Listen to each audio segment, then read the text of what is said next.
तो हेलो दोस्तों, स्वागत है आप सभी का हमारे यूट्यूब चैनल पर। दोस्तों आज हम बात करेंगे दूरी और विस्थापन के विषय में। दूरी और विस्थापन असल में होता क्या है, तो हम आपको बताएंगे, परिभाषा भी इसका बताएंगे और आपको उदाहरण सहित आपको समझाएंगे भी।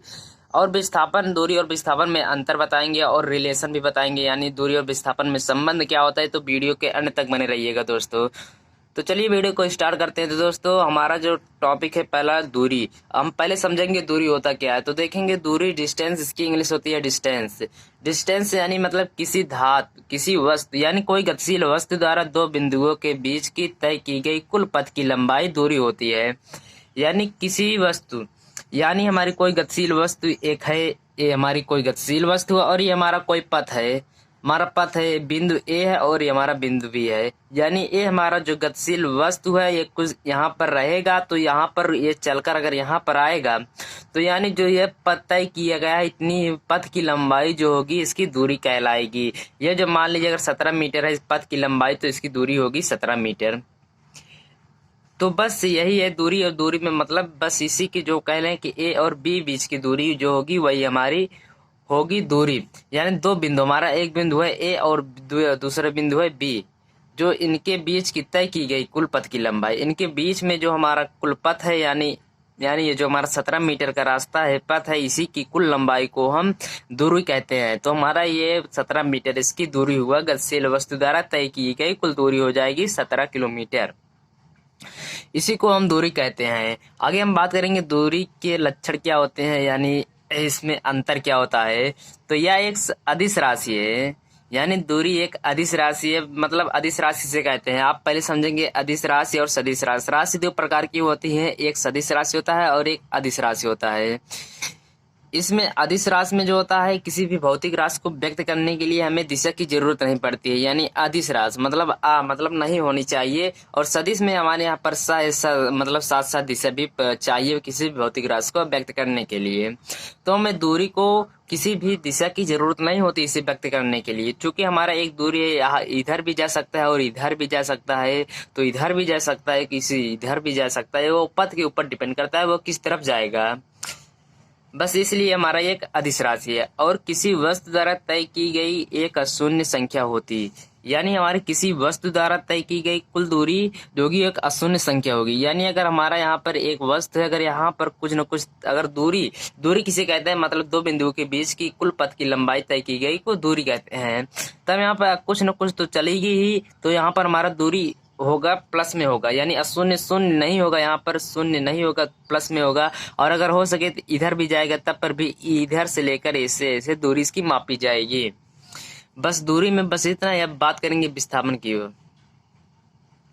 विस्थापन देखेंगे, डिस्प्लेसमेंट, इसकी इंग्लिश होती है डिस्प्लेसमेंट। यानी किसी गतिशील वस्तु द्वारा, कोई हमारी गतिशील वस्तु द्वारा दो बिंदुओं के बीच की तय की गई न्यूनतम दूरी को विस्थापन कहते हैं। यानी इसमें न्यूनतम दूरी, यानी हमारा एक गतिशील वस्तु हुआ जो हमारा इस प्रकार से दूरी है, हमारी दूरी होगी यहाँ से, और इसकी और ए बिंदु ए और बी की जितनी लंबाई होगी कुल इसकी दूरी होगी। लेकिन जब हम विस्थापन की बात करें तो विस्थापन हमारा किस प्रकार से होगा, यहाँ से यहाँ पर न्यूनतम दूरी, यानी मतलब सबसे छोटी लंबाई जो होगी उसी को हम विस्थापन कहते हैं। यानी हमारी जो सीधी रेखा होगी उसी को हम विस्थापन कहते हैं। इसकी इसकी जो रेखा होगी इसी को हम विस्थापन कहते हैं। न्यूनतम दूरी को भी विस्थापन कहते हैं। न्यूनतम दूरी और विस्थापन में अंतर है कि दूरी हमेशा पॉजिटिव यानी अशून्य संख्या होती है, लेकिन जो विस्थापन है वो विस्थापन धनात्मक भी हो सकता है, ऋणात्मक भी हो सकता है, और धनात्मक हो सकता है, ऋणात्मक हो सकता है, और कुछ भी हो सकता है। ये हमारा विस्थापन जो है। बात करेंगे, विस्थापन एक सदिश राशि है, जो कि विस्थापन को व्यक्त करने के लिए हमें दिशा न जरूरत होती है।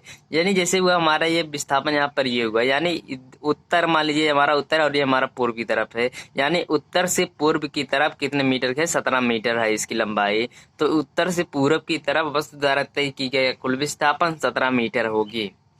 और इसका मान गतिशील वस्तु के प्रारंभिक तथा अंतिम बिंदु पर निर्भर करता है। यानी जो इसका मान, विस्थापन का मान है, वस्तु की प्रारंभिक और अंतिम स्थिति के बिंदु पर निर्भर करता है। यानी हमारा ये प्रारंभिक बिंदु हुआ और ये हमारा अंतिम बिंदु हुआ, तब इसके और इसके बीच की लंबाई हम पर हमें डिपेंड करता है। वस्तु के प्रारंभिक और अंतिम बिंदु पर डिपेंड करता है। आगे बात करेंगे विस्थापन धनात्मक, ऋणात्मक अथवा शून्य कुछ भी हो सकता है। ये कॉन्सेप्ट किस प्रकार से होगा, धनात्मक कब होगा, हम आपको बताएंगे कि धनात्मक किस प्रकार से होगा।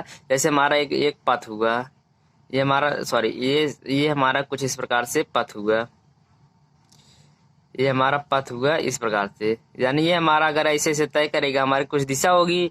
विस्थापन की दिशा होती है, दिशा इसे अदिश राशि है, सदिश राशि है, इसे विस्थापन दिशा की जरूरत होती है। यानी जब हमारा दूरी ऐसे ऐसे तय करेगा, फिर हमारा पुनः इसी माध्यम में जब वापस हो जाएगा, तब इसके मतलब विपरीत दिशा में है, तो इसलिए हमारा ये विस्थापन ऋणात्मक होगा। अब शून्य विस्थापन कब है, हमारा मान लीजिए कोई हमारा एक गोली पथ है, वृत्तीय पथ है, इस पर अगर हम ऐसे ऐसे दूरी गतिशील वस्तु जा रहा है, फिर आकर पुनः अपने उसी बिंदु पर अगर रुक जाता है, तब हमारा विस्थापन शून्य हो जाएगा। यानी जो दूरी होगी वो हमारी धनात्मक होगी और विस्थापन यहाँ पर हमारा शून्य हो जाएगा। बस, तो अब हम बात करेंगे दूरी और विस्थापन में संबंध, relation in between displacement and distance. यानी दूरी और विस्थापन में संबंध क्या है, हम आपको बताएं कि दूरी और विस्थापन, दूरी हमारी एक दूरी और विस्थापन, ये हमारा है एक संबंध है। अब हम इसे सिद्ध करेंगे। यानी दूरी हमारी है, यानी हमारा एक दूरी हुआ, ये हमारी दूरी है, बिंदु ए और बी के पथ की लंबाई हमारी एक दूरी है, और विस्थापन होगी हमारी इस कुछ इस तरह से होगी। यानी हमारी जो दूरी होगी वह विस्थापन से बड़ी होगी, यानी दूरी जो होगी हमारी विस्थापन से बड़ी होगी। अब हमारा और विस्थापन और दूरी कब बराबर होते हैं, यानी हमारा जब एक सरल रेखीय पथ रहेगा तो वहां पर विस्थापन भी बराबर होगा और दूरी भी बराबर होगी।